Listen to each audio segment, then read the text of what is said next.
Hey, what's going on, everybody? Mike with Run Dad Run.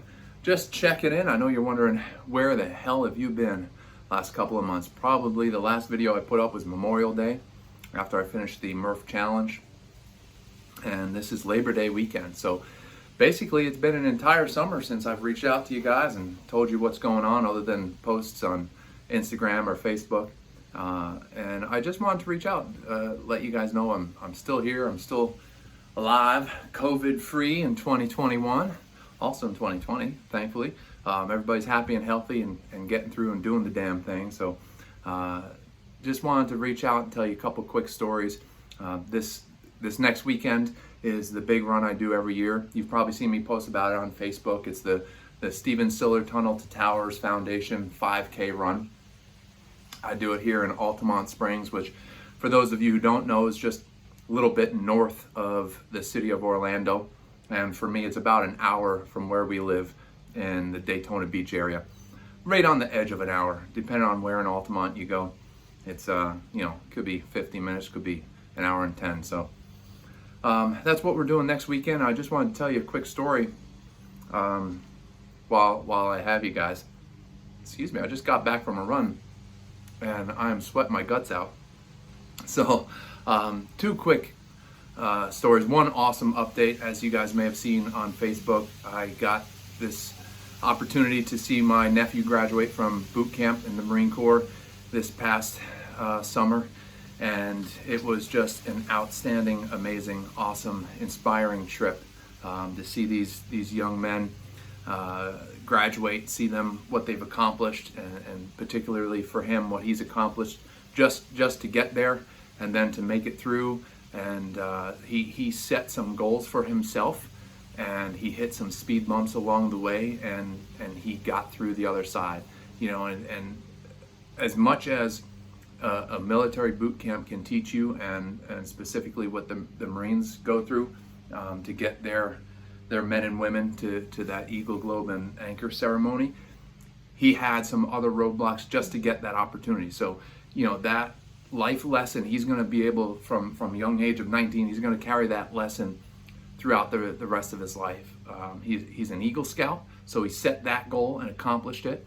He decided he wanted to get into the Marine Corps. He set that goal and he accomplished it. And neither of those two things were easy. And he fought adversity, got over the speed bumps, and made those goals. So as a family, we could not be more proud of him. As an uncle, I could not be more proud of him. And the opportunity to get to go to Parris Island, one of the first graduating classes since the pandemic, to have more than just their mother or father or significant other there. Just what an amazing opportunity for me to be able to witness the pomp and circumstance of a Marine Corps graduation. So that was amazing, and I thank him and my brother and his family for allowing me to be a part of it. Because when we were figuring this all out, there were limitations, and you start to figure out, all right, as an uncle, where am I in the draft process? Like, if this is an NFL draft, as my brother explained it, there's certain number one draft picks that trump me as an uncle. So I was thrilled that the government was able to open it up and we were able to go.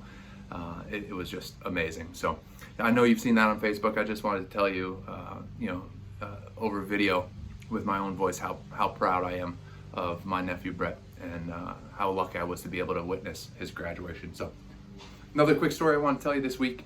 As you guys know, I may have said this in the past, I'm a field adjuster for an insurance company, a homeowner's insurance company that I'm not going to put out there, but I'm sure if you were sleuthy enough, you could figure out what company it was. But I had an appointment this Friday to go inspect a roof. And when I got to the door, older gentleman opened the door. He had FDNY on his shirt. And he showed me in the house what was going on. He has a roof leak and has some staining on the ceiling, and he shows me, and part of my job is to be a people person, and a lot of times I find it pretty easy to break the ice. Sometimes it's more difficult. But when you wearing an FDNY shirt, and I grew up in New Jersey, and my wife's family is FDNY, it's a real easy icebreaker. So I said, hey, I like your shirt. You from New York? Yeah, I'm in New York. And ask him if he's a firefighter, this and that. And so, we got to talking, and just in general, telling about my father-in-law when he started. And I told him when my father-in-law started in the department. He said, oh, 10 years after me. And this guy started in 1969, retired in 1996. He was there before they had computers in their trucks, and he was an instructor on Randall's Island, and had the opportunity to do a lot of the instruction on those computers that they put in the fire trucks. And it was a nice conversation. And when I was talking about my wife's family and my father-in-law, told him when he retired in '02, and obviously, he asks if he was there in 2001, and the conversation always ends up turning to that. Obviously, if there's that connection, that always comes up. It's easier to talk to with someone like that understands, and you're inside this person's house, and you're seeing the things on the wall, and the kneeling firemen, and with the trade center backdrop, and the boots on the counter, and it's pretty easy to know that that's going to be a conversation that he understands, and he's had numerous times. And so we're talking about it, and talk about all the different aspects of it, and a nice conversation about it. Not one of those sad debates about this or that, or hot topics or anything like that. It was just a general conversation of how it was, and it was nice to talk to him about it. And he mentioned, a lot of people, when it comes up, he says, always ask me if I lost anyone I knew, and my answer to them is always, I lost 343 brothers. And that is what all of this is about. Next weekend, when I run, it's about helping those stories. This guy that retired in the late 90s, and still very proud of what he did for the city of New York, and the brotherhood, the bond that was created. And I never got to experience that. I was never in the military, never a policeman or a fireman or anything like that, but I certainly respect that and understand that. And I feel obligated as someone who didn't do those things to help them share their stories. And that's what this next weekend is about to me, is sharing his story, and not speaking too much on behalf of my family, but to let them know that the story will be told when needed. So that was an interesting tidbit. So I told him where my father-in-law had worked, and he said, oh yeah, I was in this and that, and talking about what engine he was with, where he was retired, and lieutenant and firefighter and all that. And so it was nice to try and make that connection. And it was a good conversation with an old guy that still hanging around and still proud of what he did. He told me he's been retired now longer than he was in the department. So I cracked a joke. I said, you're really making those pension bean counters do their homework, huh? And he was like, yep, getting every single penny out of it. So he's been in Florida for 20 years, and it was nice to make that connection. So anyway, I just want to stop in and tell you those quick stories. And another quick one that popped into my head, talking about that, my nephew Brett, a couple of weeks ago, before I got to go to graduation, I was at a house, and like I said, part of my job as a people person, going to people's houses, is to make a connection. And I noticed on the back of the car in the driveway was a USMC license plate holder. So for me, I got a nephew in Parris Island right now. That's an easy icebreaker. So guy answers the door, shows me in, and similar situation. I said, hey, I noticed the Marine Corps license plate holder. Is that you or your wife? Or he's like, oh yeah, that was me. I was in back in the day, back in the Vietnam era. And so I obviously mentioned, oh, my nephew's there now. He said, oh, Parris Island in the summer, huh? And I said, yeah. I get to go see him graduate in a couple weeks. He's like, oh yeah, I see, I was smart. I went in the fall, so I graduated, I think he said October or something like that.